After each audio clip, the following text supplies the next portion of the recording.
नमस्कार, मैं बद्री मिश्रा आप सबका फिर से स्वागत करता हूं अपने YouTube चैनल और पेज दो टूक में। 1853 में चली रेल आखिरकार 2026 में सीधी के चुरहट में पहुंची गई। वो रेल जब भारत में चली तो शायद 1906 में गांधी ने कहा था कि ये भारत की आत्मा पे चलने वाली रेल है, जिससे ब्रिटिश हुकूमत सुदृढ़ होगी और भारतीय लोकतंत्र में आत्मनिर्भरता का जो भाव है वो कमजोर होगा। चलिए इन विषयों पर बाद में आएंगे। फिलहाल मैं चुरहट में ही हूँ।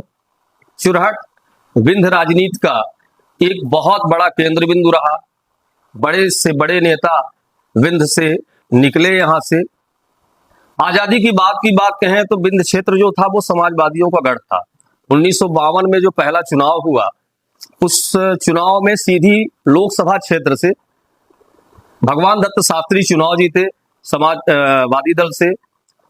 यहाँ जिस जगह पे मैं बैठा हूँ चुरहट में, यहाँ से मझौली विधानसभा कही जाती थी। यहाँ से जगत बहादुर सिंह जी चुनाव जीते समाजवादी दल से। सीधी से स्वर्गीय चंद्र प्रताप तिवारी जी चुनाव जीते और ये सभी डबल कॉन्स्टिट्यूंसियां हुआ करती थी।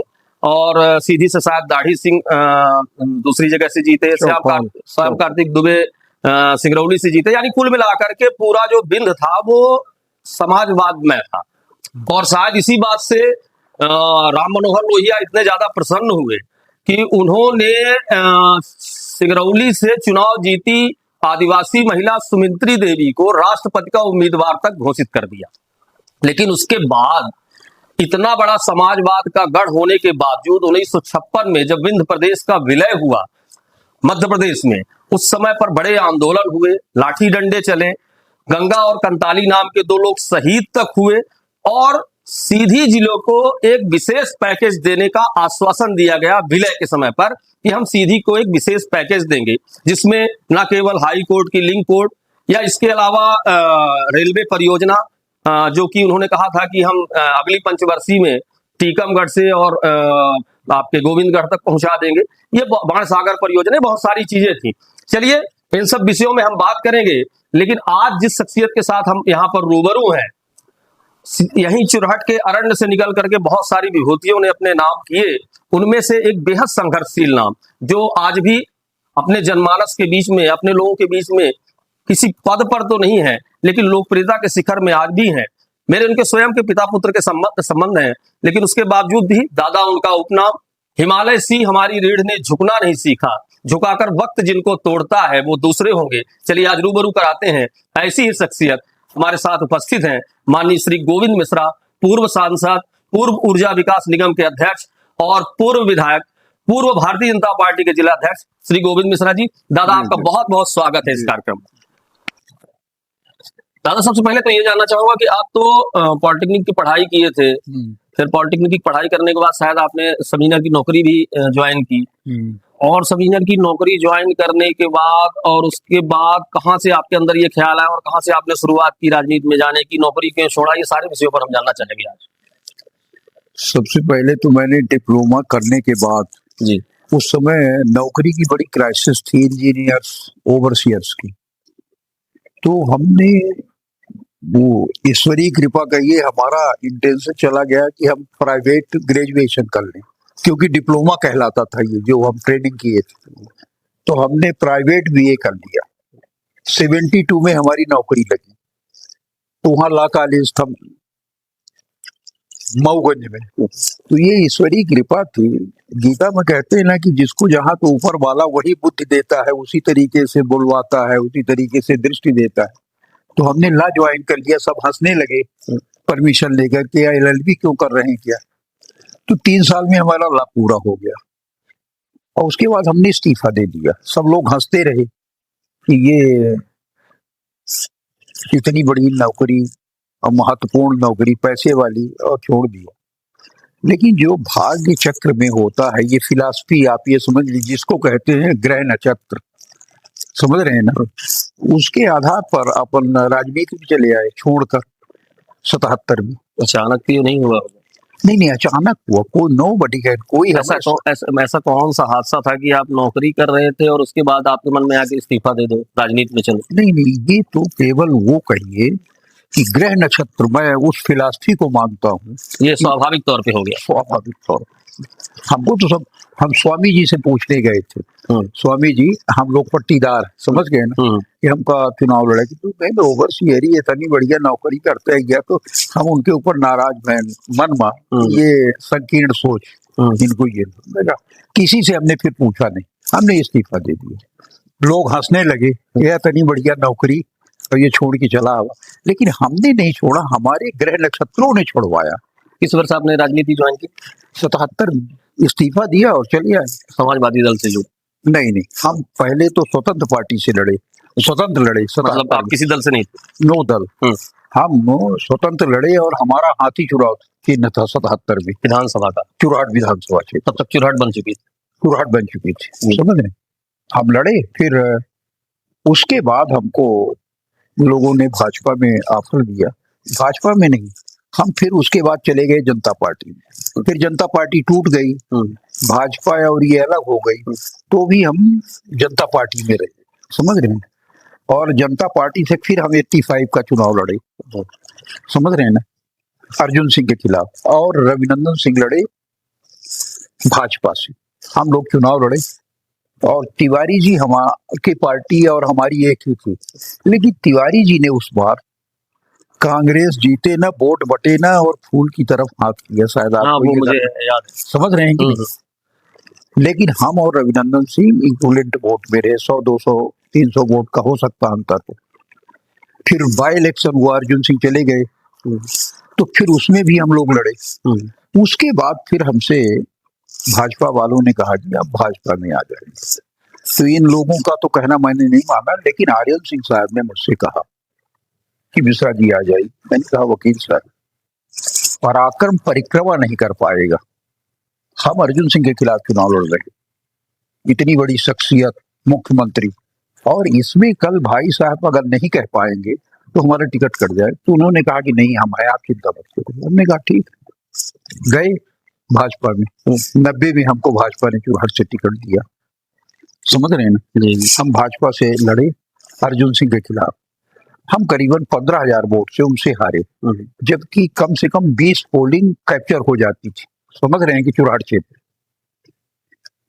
फिर उसके बाद 91 में फिर वाई इलेक्शन हुआ, तब सरकार हमारी बन गई थी, पटवा जी, तो उसमें हम इससे राहुल से मात्र 3500 से वोट से हारे, पोलिंग कैप्चर हुई, समझ रहे हैं ना। तो उसके बाद फिर मैं 93 में चुराहट का विधायक बन गया, समझ रहे। 93 में आप विधायक बने और 94 में शायद ऊर्जा विकास। नहीं, मैं जब चुनाव हारा अर्जुन सिंह से 91 में, उससे राहुल से 3500, उसके बाद पटवा जी हमको अध्यक्ष बना दिए ऊर्जा विकास, है ना।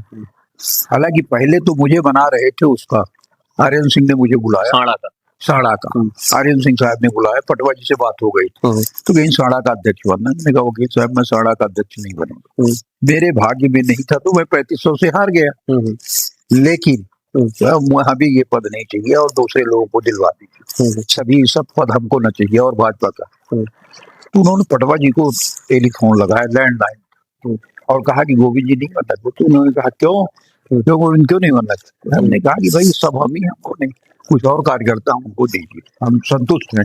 आपने कम से कम चुराहट में 10 मीटिंग हेलीकॉप्टर्स किया है, भाग्य में नहीं था, तो मैं 3500 से हार गया। तो उन्होंने कहा तो किसको बना दें? तो मैंने कहा लालबन सिंह को बना दीजिए। मेरी सोच थी कि चौहान को हटा के चौहान ही बने, तो इधर मैं बघेल से लड़ रहा हूँ, उधर चौहान को हटा के किसी को बना दिया तो राजनीति का जो बैलेंस होता है अनबैलेंस हो जाएगा। तो मैंने कहा कि लालबन सिंह, पटवा जी ने कहा कि लालबन सिंह को अध्यक्ष बना दिया साड़ा का, और 1 महीने बाद मुझे प्रदेश का ऊर्जा विकास निगम का अध्यक्ष बना दिया। ये तरीके से दादा, मतलब भाजपा में आने का आपका जो रास्ता था वो आर्यन सिंह साहब ने सुझाया। हाँ, लेकिन जनता पार्टी का तो मैं शास्त्री जी से प्रभावित था, यमुना प्रसाद शास्त्री जी, इसलिए मैं जनता पार्टी में चला गया, क्योंकि इस क्षेत्र के बिंद के मेरे हिसाब से सबसे पवित्र नेता अगर कोई थे तो यमुना प्रसाद शास्त्री, समझ रहे हैं कि। चलिए, इसी बात से एक सवाल आता है दादा, मैंने अभी जो अभी शुरुआत में कहा कि सबसे पहली बार 1956 में जब विंध्य प्रदेश का विलय हुआ, तो चूंकि नेहरू जी इतने ज्यादा क्रुद्ध हुए, यहाँ जितने लोग समाजवादी जीते, कि उन्होंने विंध्य प्रदेश को समाप्त करने का ही लगभग ये मान तय कर लिया कि हम इसी को समाप्त कर देंगे। उसमें आंदोलन हुआ, प्रदर्शन हुआ, जो कुछ भी हुआ, और उसके बाद ये आश्वासन दिया गया कि हम एक विशेष पैकेज इन विंध्य क्षेत्र को देंगे। साथ रेल की भी शुरुआत कहीं न कहीं से उसमें रेल मुद्दा भी था, और उसमें ये कहा गया था कि अगली पंचवर्षीय योजना तक हम गोविंदगढ़ तक रेल टीकमगढ़ से पहुंचा देंगे। उसके बाद जहां तक मैंने पढ़ा कि 1969 में एक सर्वदलीय कोई माने समूह गया, भारत के राष्ट्रपति और प्रधानमंत्री से मिला, जिसमें जगदीश चंद्र जोशी, स्वर्गीय चंद्र प्रताप तिवारी जी, आपके जमुना प्रसाद शास्त्री जी, यहाँ तक कि श्रीनिवास तिवारी जी, यहाँ से शायद कुमार अर्जुन सिंह जी भी एक डेलीगेशन गया, और उन्होंने ये बाण सागर परियोजना, रेलवे अधूरी परियोजना और इन सब के विषय में वहां पर मांग रखी। उसके बाद सीधी जिला तो लगभग संसदीय तौर पर आरक्षित हुआ। प्रथम सामान्य वर्ग से सांसद शायद 2009 में आप बने। हाँ, ये 80 में रिजर्व हो गया था। 80 में रिजर्व हो गया, 80 में रिजर्व हुआ, उसके पहले सामान्य था। तो रण बहादुर सिंह बने, ठीक, और ये सूर्यनारायण सिंह जी बने, रविनंदन सिंह जी, रविनंदन सिंह जब उनके ब्रदर की डेथ हो गई तो वो कुछ दिन के लिए, तो इस तरीके से था। लेकिन उसके बाद तो सामान्य 2009 में आप पहले आप। हाँ, तो मैं जानना चाहूंगा कि जैसे अभी जितने लोग जैसे रेल चुराहट पहुंची, मैंने कहा कि 1853 से रेल चली और 1926 में अभी सीधी नहीं पहुंच पाई है, चुराहट में अटकी है, लेकिन उसके बावजूद बहुत सारे श्रेय की होड़ लग रही है। इसके पहले के जो समाजवादी नेता थे, उन्होंने जो प्रयास किए वो तो मैंने अभी बात कही, आप भी इस बात को जानते हैं, आप स्वयं जमुना प्रसाद शास्त्री से बहुत प्रभावित रहे, आप भी सांसद बने थे। उसके बाद से आपको क्या लगता है कि इसमें किन्होंने कितना प्रयास किया रेल लाने के लिए? अब सवाल ये है कि इस क्षेत्र में भले अर्जुन सिंह कांग्रेस के रहे, लेकिन मुख्यमंत्री रहे और बड़ा कद रहा। बिल्कुल, समझ रहे हैं ना? तो वो अगर चाहते तो उनके लिए बघेल-खंडी हाथ के बाएं हाथ के काम रहा, लेकिन चाहे दुर्भाग्य कहिए या कुछ भी कहिए, उन्होंने उस तरीके से प्रयास नहीं किया। नहीं, बहुत पहले आ सकती। मैं जब सांसद बना तो चूंकि रीवा तक रेल आ चुकी थी, और चूंकि सांसद का ये कर्तव्य होता है कि ये ट्रेन, नेशनल हाईवे, ये उस क्षेत्र से आते हैं केंद्र सरकार के, तो हम उस हैसियत से उस प्रश्न को उठाया और प्रयास किया, और यहाँ तक कि हम सीधी जिले से प्रतिनिधिमंडल भी कहा, जिसमें केदार जी उस समय विधायक थे, केदार शुक्ला जी, उनको भी मैंने कहा कि चलिए आते।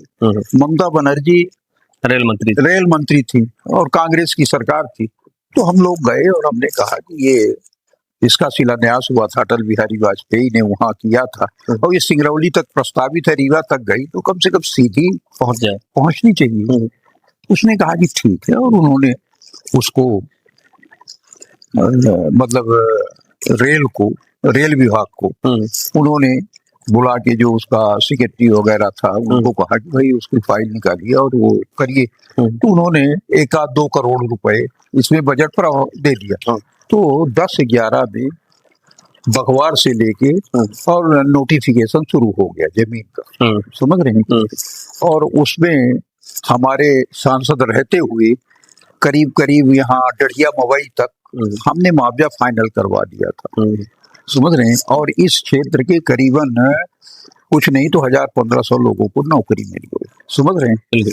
और आगे सर्वे चल रहा था, सर्वे तो हो ही गया था, लेकिन पैसे बजट कम थे, तो उस तरीके से भूमि अधिग्रहित नहीं हुई थी।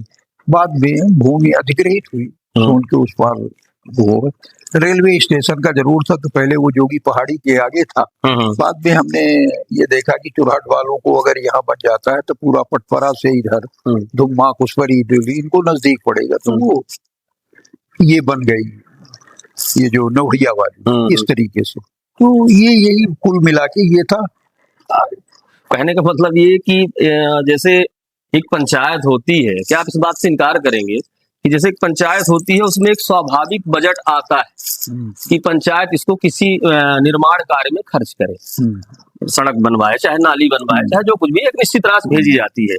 तो ये सही नहीं है क्या कि जो अधूरी रेलवे परियोजनाएं थी उन पर वही राशि, जब कोई रेल बजट आता था तो एक निश्चित राशि दी जाती थी। और जैसे श्रेय लेने की बात है तो कटनी से चौपन जो रेल मार्ग बना हुआ है, जाहिर तौर पर वह रेल मार्ग केवल कोयले का खनिज संसाधन बाहर ले जाने के लिए केवल बना हुआ था। वहां पर केवल एक शटल चलती थी, वो कटनी चौपन यात्री के तौर पर। बाद में ठीक है, अब इसमें बहुत सारे विकास हुए, लेकिन कहीं न कहीं से सिंगरौली की जो रेल है या कटनी चौपन मार्ग जो था वह खनिज संसाधनों को ढोने के लिए था। यहाँ पर भी रेल अगर आएगी तो जो ये होड़ लगे, जैसे वहां पर के लिए भी वो डबल लाइन कर रहे हैं कि उस संसाधन में और बेहतर तरीके से हम उसको ले जा सकें बाहर, और लोग उसमें भी फोटो खिंचवा रहे हैं कि नहीं हमारे प्रयासों से ये हो गया। यहाँ पर भी भिड़े हुए हैं कि रेल हम ला दिए। तो जैसे आप भी लोकसभा के मेंबर रहे, उसके बाद बहुत सारे लोग लोकसभा के मेंबर थे हैं, सीधी जिले में रेल आ जाएगी तो मुझे लगता है कि विकास होगा, इस बात से इनकार नहीं किया, लेकिन कहीं ना कहीं से बेरोजगारी जो विशेष विषय है, यानी बेरोजगारों को यहाँ से पलायन करने का मौका मिलेगा। सीधी में सबसे ज्यादा महुआ होता है, सीधी में सबसे ज्यादा आम की फसल होती है, सीधी में सबसे ज्यादा मोटे अनाज हुआ करते थे, कटहल की फसल हुआ करती थी। अगर राजनीतिक लोगों के द्वारा इन सब विषयों पर प्रयास किया जाता तो क्या यहाँ का विकास नहीं होता? नहीं, स्वाभाविक है होता। और ये होड़ की बात नहीं भाई, हम सांसद बने तो मेरी जिम्मेदारी थी। जी जी, समझ रहे हैं ना? जी जी, चाहे वो रेल हो जी, चाहे पानी का हो। जी जी। अब रेल के बारे में एक बात और आपको बता दूं, ये यहाँ से चलती थी शक्तिपुंज ट्रेन, तो हमारे सीधी जिले में नहीं रुकती थी, मड़वास में नहीं रुका करती थी, सीधे व्यवहारी रुकती थी। हमने प्रयास किया, स्टेशन मड़वास में रुकना शुरू हुई। ये इन नेताओं से पूछो ना जो हैं और जो इसमें तमाम टिप्पणियां करते हैं, तो उसको वो नहीं, लेकिन हो गया, उसमें कोई फर्क नहीं पड़ता। अपनी जिम्मेदारी, एक शब्द है स्वांतः सुखाय, अपने को प्राउड है कि जनता ने मुझे अगर निर्वाचित करके भेजा तो उसके राइट हक के लिए मैंने लड़ाई लड़ी कि नहीं लड़ी।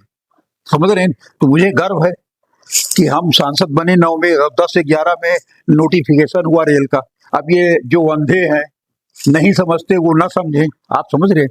मैं ये नहीं कहता कि इन लोगों ने प्रयास नहीं किया, लेकिन फर्स्ट प्रयास तो हम ही ने छुइया पहाड़ के नीचे ला के किया ना। आप समझ रहे हैं ना?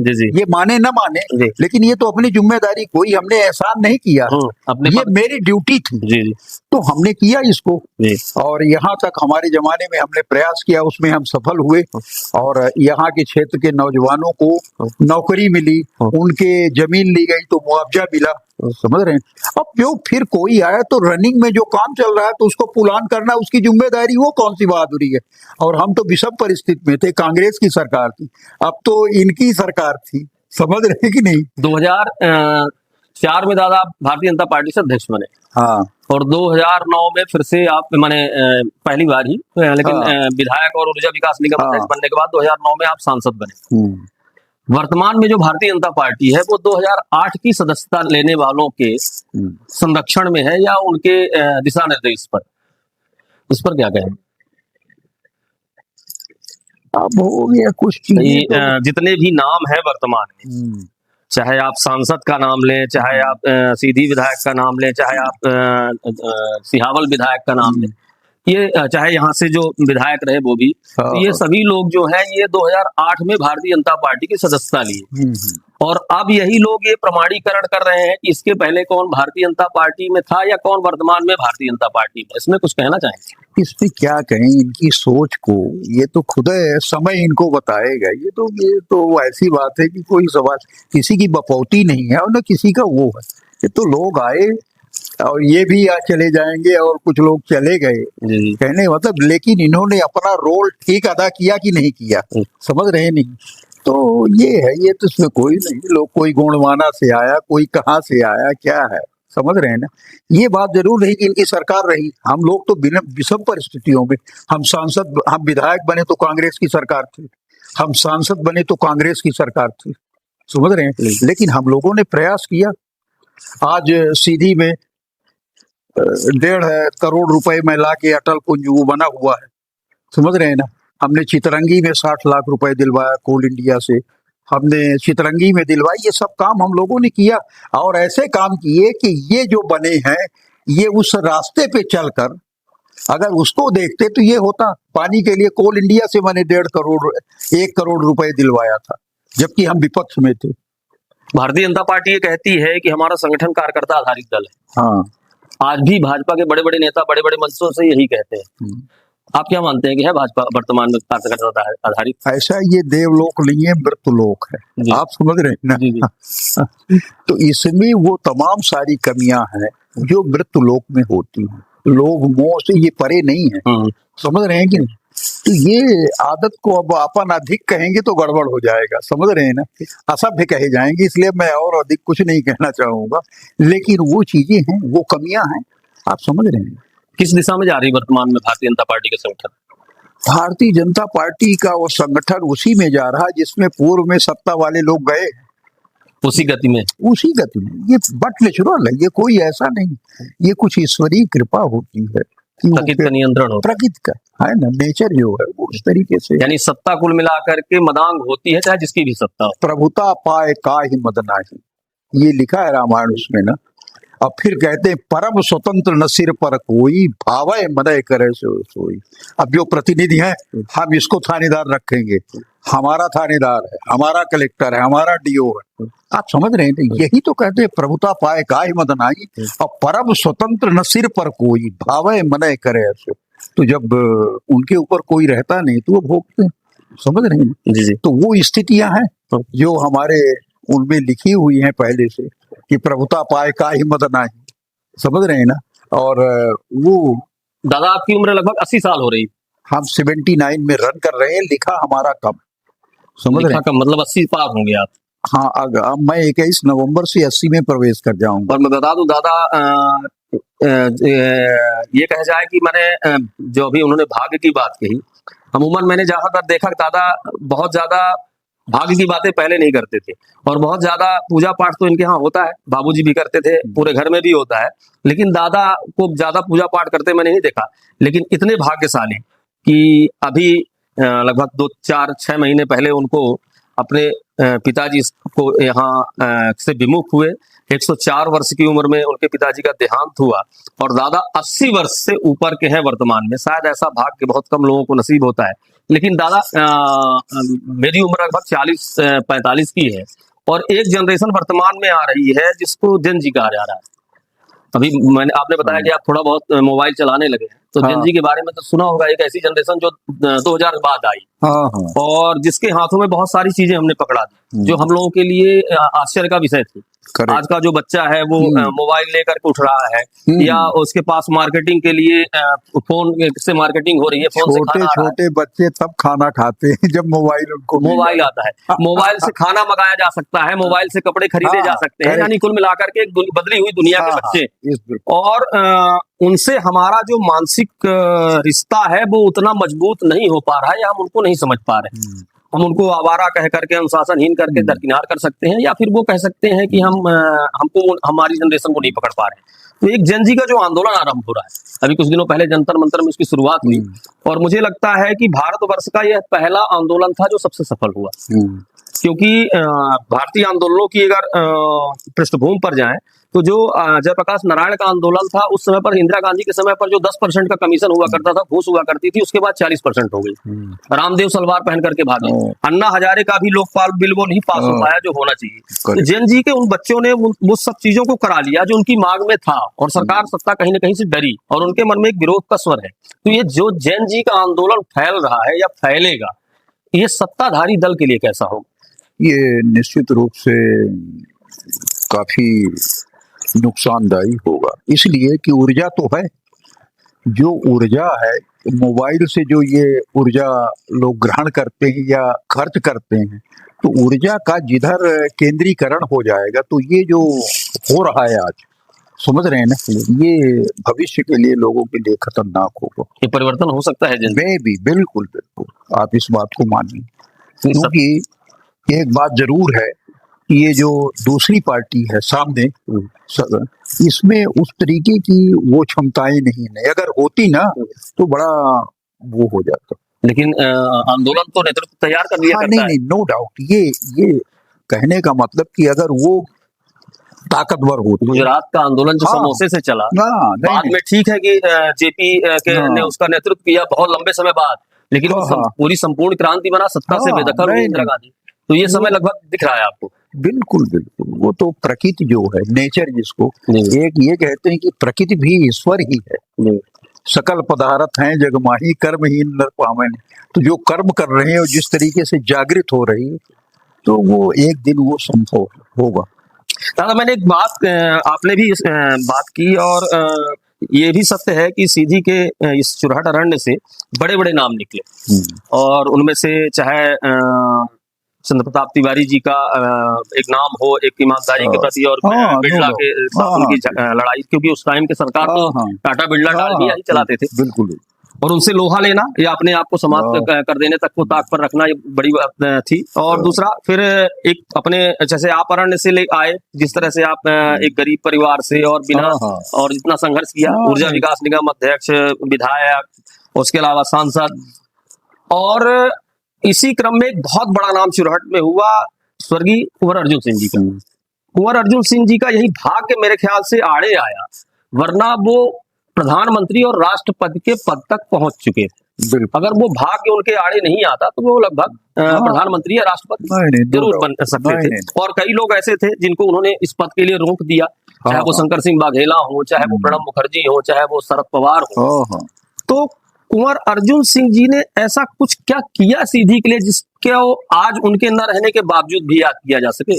क्या इतने बड़े पद पर पहुंचने के बाद गऊ घाट की पुलिया या केंद्रीय विद्यालय, नवोदय, इसके नाम पर उनको याद किया जाएगा जब वो इतनी ऊंचाई पर थे? ऐसे क्यों किया नहीं, उन्होंने? अब ऐसा है कि अर्जुन सिंह के जमाने में चाहे पटपरा वाली वो सोन की पुलिया हो, चाहे शिकारगंज हो, जी चाहे नवोदय विद्यालय, सब ये तो उनके नाम से है, जी इसमें कोई दो राय नहीं। जी जी और क्योंकि कुछ संयोग भी होता है, आदमी चाहे ही कि हम ये करें, और अगर उसमें नसीब में नहीं है, लोगों को, क्षेत्र वालों के लिए नहीं है, तो वो फिर नहीं हो पाएगा। ये कुछ ये नसीब फिलॉसफी तो है, नहीं, फिलॉसफी तो अपनी जगह मैं है। ये मानता हूँ। इसलिए कहा कि भूजी मछली दाम चली जाती, आप समझ रहे हैं। और एक श्लोक है कि रामोपि भरता गणिको वशिष्ठा सूर्यो विवेकी शुभचंद्र। भगवान राम पति थे सीता जी के, और कहते हैं वशिष्ठ ग्रह नक्षत्र के वो ज्योतिषी थे सबसे बड़े, सूर्य और चंद्र खड़े थे एक तरीके से उनके पक्ष में, लेकिन वो सीता एक क्षण सुख नहीं पा पाई जो राम उनके पति थे, रामोपि भरता। तो ये एक फिलॉसफी है, मैं तो इसको भी मानता हूँ, आप समझ रहे हैं ना, इसको मैं मानता हूँ। फिलॉसफी के अतिरिक्त ऐसा कौन सा बिंदु रहा होगा कि वो विकास जो उनको करना चाहिए वो उन्होंने नहीं किया? नहीं किया, वो संयोग में नहीं था, वो उनके क्रेडिट पे नहीं जाना था, क्रेडिट में नहीं जाना था, और भाग्य फिर ने उनको रोका। रोका कहीं ना कहीं। नहीं, एक बात और समझ लीजिए, अर्जुन सिंह जब 20 वर्ष के हुए तो उनको सुनना पड़ा, हिंदुस्तान का प्रधानमंत्री कहा कि चोर है। जी जी अब उन्होंने अपने कानों सुना कि मेरे बाप को चोर कह रहे हैं। जी बिल्कुल ये परिस्थितियां बड़ी फिलॉसफिकल हैं, दार्शनिक हैं, आप समझ रहे हैं ना। जी। तो ये बातें तो मैं ये मानता हूँ कि जितना आपका है भाग्य में। बैंक बैलेंस जन्मों का या कर्मों का, तो वो उतना ही मिलेगा, उससे ज्यादा नहीं मिलेगा। इस बात को समझ लीजिए, सीधी ये बातें हैं। जी जी। सीधी में आप जैसे जिस समय पर भारतीय जनता पार्टी के अध्यक्ष थे, तो शायद उस समय पर कुछ समय तक आप भारतीय जनता पार्टी सीधी और सिंगरौली दोनों के अध्यक्ष रहे। हाँ, पार्ट टाइम में थोड़ा बहुत, थोड़ा समय। हाँ, हाँ, तो सिंगरौली में पूरा जितना हमारा खनिज है, जितनी हाँ, संपदा है, हाँ, वो सिंगरौली में थी। हाँ, सीधी जिला था, हाँ, क्या एनटीपीसी अथवा एनसीएल की सीएमडी ऑफिस तक यहाँ नहीं स्थापित की जा सकती थी? और अगर विंध्य प्रदेश अलग हुआ, तो विंध्य प्रदेश जब अलग होने लगा, विलय होने लगा, तो विंध्य प्रदेश को बचाने के लिए यहाँ के लोगों ने लाठियां खाई, शहीद हुए। किसी भी प्रकार का कोई नेता किसी भी तौर पर का कोई आंदोलन नहीं किया कि हम सिंगरौली को अपने से अलग नहीं होने देंगे। हाँ नहीं सही बात। भाई जो रॉयल्टी सिंगरौली की है उससे सीधी का कितना विकास हाँ, हो सकता था। बिल्कुल बिल्कुल। सिंगरौली से ट्रेन में कोयला वहां का लाद करके और वहां की बिजली आज पूरा बाहर उपयोग की जा रही है। हाँ हाँ उतना कोयला जो पहले छोटा मोटा वो आता था किसी रूप में, जिसको जला करके लोग अपना कुछ कर भी लेते थे, वो भी अब प्राप्त नहीं होता है। तो मेरे ख्याल से ये नेतृत्व की बहुत बड़ी भूल रही होगी। उस समय पर आप भी ये जिलाध्यक्ष थे, निश्चित आपने भी विरोध कुछ नहीं नहीं किया। नहीं। अब आपको जब मैंने उनसे मुख्यमंत्री जी से एक आध बार ये बात कही और मीटिंग में हम बोलना चाहे तो उन्होंने मुझे रोका, शिवराज सिंह मिश्र जी प्लीज, आप समझ रहे हैं, मैं तो उसी वक्त चाहता था। मैंने उनसे कहा ये सिंगरौली में with in radius of 30 kilometre 30,000 megawatt बिजली बनती है और इससे कितनी कार्बन डाइऑक्साइड निकल रही है, और ये आया था कि ये कैंसरस है। तो हमने कहा कि यहाँ एक मेडिकल कॉलेज तो बना दीजिए, आप देवसर में बना दीजिए या सिंगरौली में कहीं भी बना दीजिए। तो ये जो बनारस बड़े लोग तो चले जाते हैं, छोटे लोगों को ये है।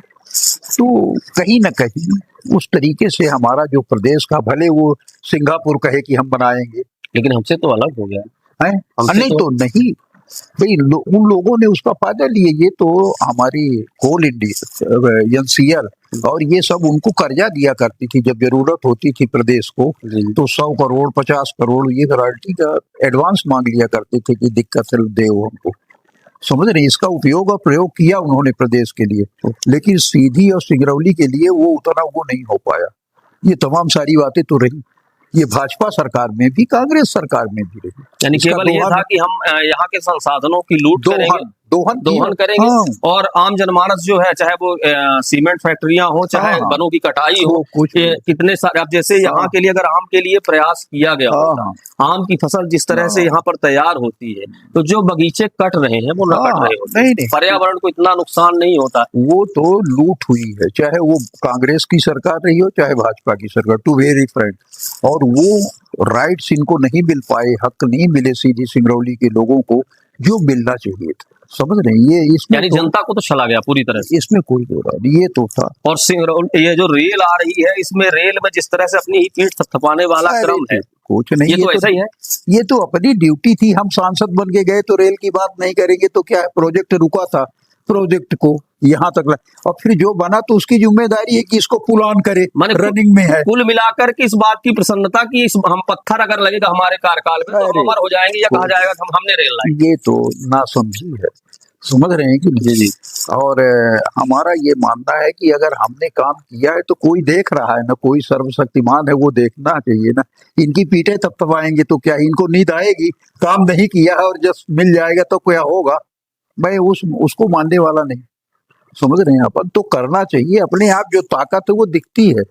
ये कुछ भी हो, जो भी सांसद ये जानेंगे ही नहीं कि जब हम सांसद बने तब तक कहाँ तक रेल के जमीन अधिग्रहित हो गई रही है, आप समझ रहे हैं ना। अब इनका काम ये है कि उसको पुलान करें, ढोंसें कि तत्काल बढ़े। वो उन्होंने किया, मैं ये नहीं कहता हूँ। जहां वो आए, मैं 14 तक था, 14 के बाद जो था उसमें इन लोगों ने किया और बजट लाए, क्योंकि भाजपा की सरकार थी, भाजपा के सांसद थे, इन लोग लाए। ये कहीं कोई अंगुली नहीं उठा रहा, लेकिन इन लोगों ने जो दूसरे ने किया उसको इग्नोर कर रहे हैं, आप समझ रहे हैं कि नहीं। ये तो इनकी ड्यूटी थी, हमने कोई कृपा थोड़ी किया सीधी के लिए कि रेल की बात लोकसभा में किया। इट इज माई ड्यूटी, ये हमारी जिम्मेदारी थी, आप समझ रहे हैं ना। तो हमने किया।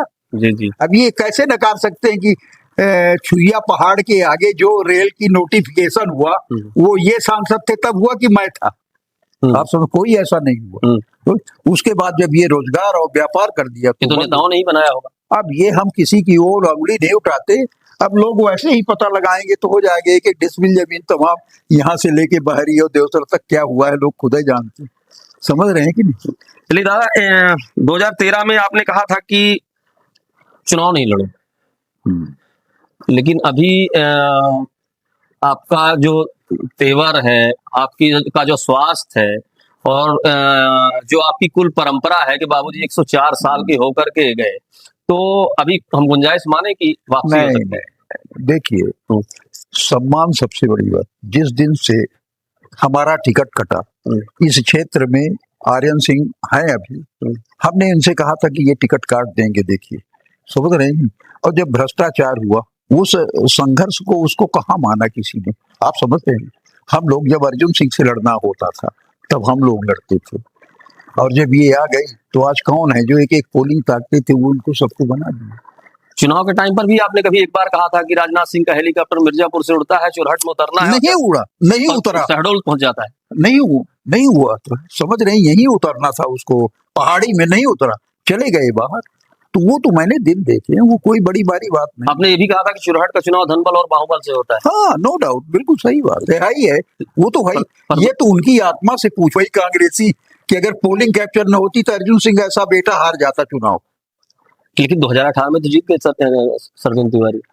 नहीं, वो तो परिस्थितियां थी।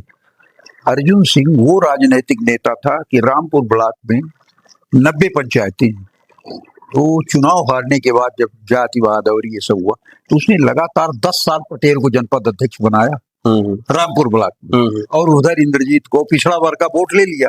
समझ रहे नहीं, ये बना तो ये पगला गया। आप समझ रहे हैं ना, तो ये जहाँ के थे वहां। अब अर्जुन सिंह से हम 22,000 से हारे थे, 38,000 उनको मिला था, अब 22,500 हमको मिला था 90 में। समझ रहे हैं ना, हम 15,000 से हारे और आज ये 28,000 से हारा। इसका मतलब आप समझ लीजिए। 2013 में आपने टिकट कटने की वजह क्या थी?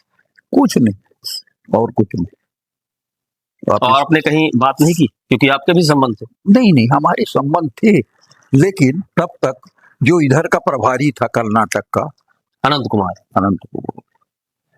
कहीं नहीं गए। फिर कहीं नहीं गए? हाँ, कहीं नहीं गया। तो अब राजनीति में आने की संभावना नहीं? नो, नथिंग, अब कुछ नहीं, अब अपन संतुष्ट। ये पुत्र मोह ज्यादा हावी हो गया कि नहीं? पुत्र मोह नहीं, पुत्र मोह का प्रश्न तो बहुत सारे लोग देखे मैंने राजनीति, इसलिए कि देखिए जो राजनीति का वो है, तो जिस पार्टी में हम थे उसमें 75 का कहीं न कहीं है। मोदी जी का विरोध हो रहा है, 75 से ऊपर हो गए, तो इसका जो सिस्टम था तो इसमें ये बातें थी, तो अपन उस एज को क्रॉस करके विधायक रहे, सांसद रहे, अब क्या उसमें और क्या है।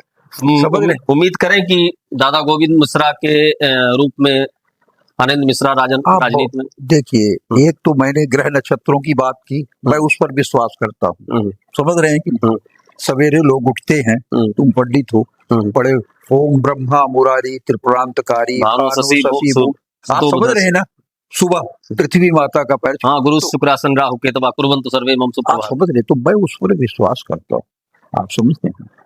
तो अगर वो ग्रह नक्षत्र उनके फेवरेबल होंगे, कर्म करना चाहिए। असंभव कोई चीज नहीं है, मेरे डायरी में असंभव नाम की कोई चीज नहीं, और मैंने करके दिखाया है, आप समझ रहे हैं कि नहीं? तो इसलिए वो मेहनत करेंगे तो संभव है, सब कुछ है, समझ रहे हैं, लेकिन ईमानदारी होनी चाहिए। मैंने ईमानदारी से राजनीति की।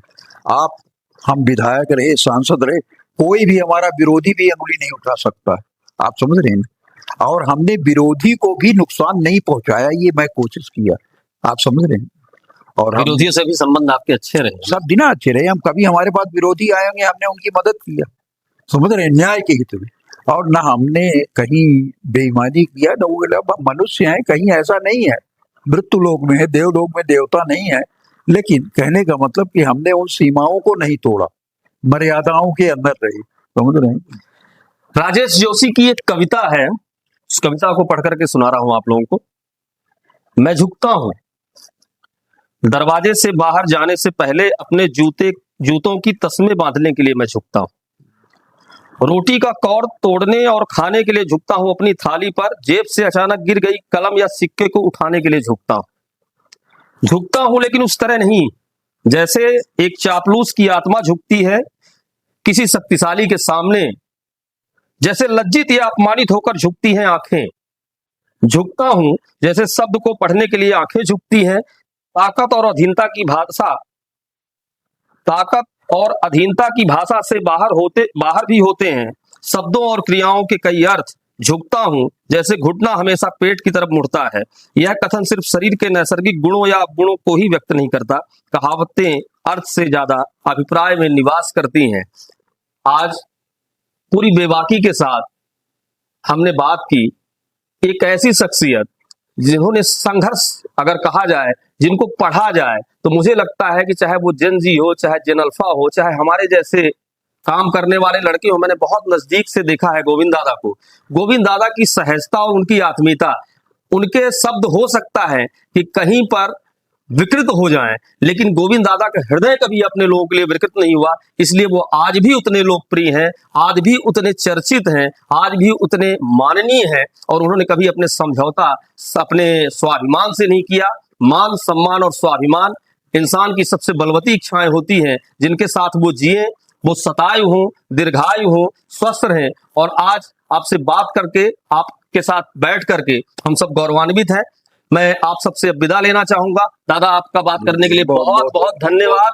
आप सबसे फिर से हम रूबरू होंगे अपने इस पॉडकास्ट चैनल और पेज दो टूब पर। आप हमें सब्सक्राइब करें, लाइक करें और ये बताएं कि ये बातचीत आपको कैसी लगी। इसके विषय में हम आपसे जानना चाहेंगे। आप सबका बहुत बहुत शुक्रिया, बहुत बहुत धन्यवाद।